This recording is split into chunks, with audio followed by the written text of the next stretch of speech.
जहाँ रात के 12 बजते ही दीवारों से सिसकियाँ जन्म लेती थी, यहाँ एक अनदेखा वजूद हर सांस पर कब्जा रखता था। जो भी आया चीखें छोड़कर चला गया। मगर उस रात एक मासूम बच्चा गायब हो गया।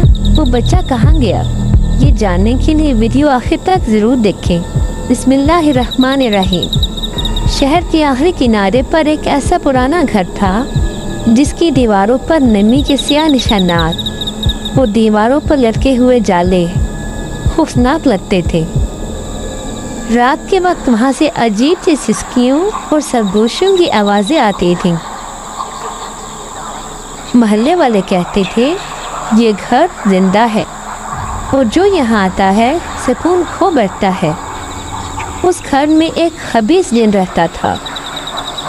अंधेरे उसकी ताकत थे। जैसे ही रात के 12 बजते बल्ब खुद बहुत टिमटिमाने लगते, दरवाजे जोर जोर से बजने लगते और ठंडी हवा के झोंके के साथ सरगोशी गूंजती कि घर छोड़ दो। वो लोगों का सामान गायब कर देता। कभी किचन की मेज़ पर रखा खाना पलक झपकते में गायब हो जाता। कभी अलमारी से कपड़े ज़मीन पर बिखा जाते। बाज़ औक़ात वहाँ रहने वालों को आईने में अपना नहीं बल्कि किसी और का अक्स दिखाई देता। उस घर के करीब एक नेक परी रहती थी जो नूरानी थी, खामोश थी, मगर अल्लाह की अतात में मजबूत। वो अक्सर जिनसे कहती अंधेरों पर खुश ना हो, अल्लाह के कलाम की आगे ये सब कुछ नहीं। इंसानों को छोड़ दे वरना अंजाम बुरा होगा। मगर जिन क्या कहा लगाता कभी न कभी ये भी गाफिल होंगे और फिर देखना। एक दिन उस घर का दरवाज़ा फिर खुला। एक नेक घराना वहाँ आकर आबाद हो गया। घर के सरबराह मौलवी साहब थे। उनकी ज़ुबान पर जिक्र, दिल पे यकीन और आंखों में सुकून था। उनकी बीवी अल्लाह पर कामिल तवक्कुल रखने वाली खातून थी। बच्चे अली और हुरिया रात सोने से पहले आयतुल कुर्सी पढ़ते और माँ इन पर दब करके कहती अल्लाह तुम्हारे साथ है। दिन गुजर गया, रात हो गई। रात के 3 बजे छत पर भागने की आवाज़ आई।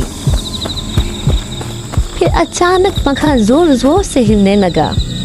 दीवार पर एक साया रेंगता हुआ नजर आया। मगर जैसे ही मौलवी साहब की जुबान से आयतुल कुर्सी निकली, वो साया चीख मारकर दीवार में जज्ब हो गया।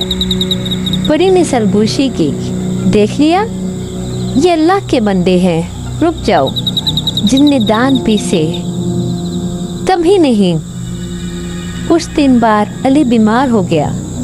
माँ घबराहट में दवा लेने बाहर चली गई और जल्दी में छोटे बच्चे पर आयतुल कुर्सी पढ़ना भूल गई। अंधेरे में जिनकी आंखें चमक उठी। कमरे का दर्जा हरारत अचानक गिर गया। पालने के पास एक लंबा साया नमूदार हुआ। दीवारों से जैसे खून टपकने लगा। बच्चे की हल्के से चीख सुनाई दी और वो गायब हो गया। परी चीखी, ये मत करो, अंजाम बहुत खौफनाक होगा। मगर जिन अंधा हो चुका था। जब माँ वापस आई तो कमरे में अजीब खामोशी थी। पालना हिल रहा था मगर खाली।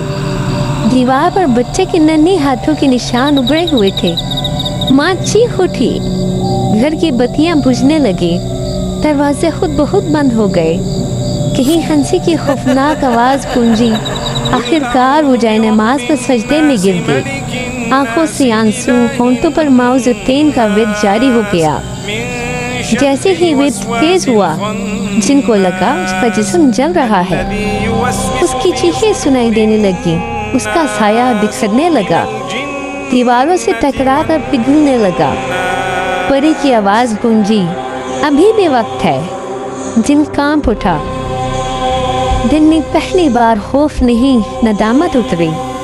जिन कांप उठा और बोला, हे अल्लाह, अगर तूने आज मुझे बचा लिया तो मैं तेरा हो जाऊंगा।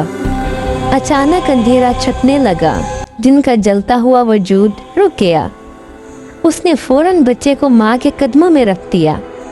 माँ ने बच्चों को देखा तो ज़ारो कतार रो पड़ी, सजदे में शुक्र अदा किया। और इस रात वो खबीस जिन मुसलमान हो चुका था। अब वो घर की हिफाजत करता, अंधेरे से डरते। वो नेक परी मुस्कुरा कर कहती थी, हिदायत अंधेरों में भी उतर सकती है अगर दिल मान जाए। अब वो दोनों गहरे दोस्त बन चुके थे। ये कहानी हमें सिखाती है कि अल्लाह का कलाम सबसे बड़ी ताकत है, और जो अल्लाह पर भरोसा करे वो कभी हारा हुआ नहीं होता। और जो सच्चे दिल से पलट आए, अल्लाह उसे भी कबूल फरमा लेता है। जो अल्लाह के रास्ते पर चले वो दूसरों के लिए भी खैर का सबब बन जाता है। क्या आपके साथ कभी कोई ऐसा वाक़या पेश आया? कमेंट सेक्शन में ज़रूर बताएं। वीडियो अच्छी लगी हो तो इसे दूसरों के साथ ज़रूर शेयर करें। जज़ाकल्लाह।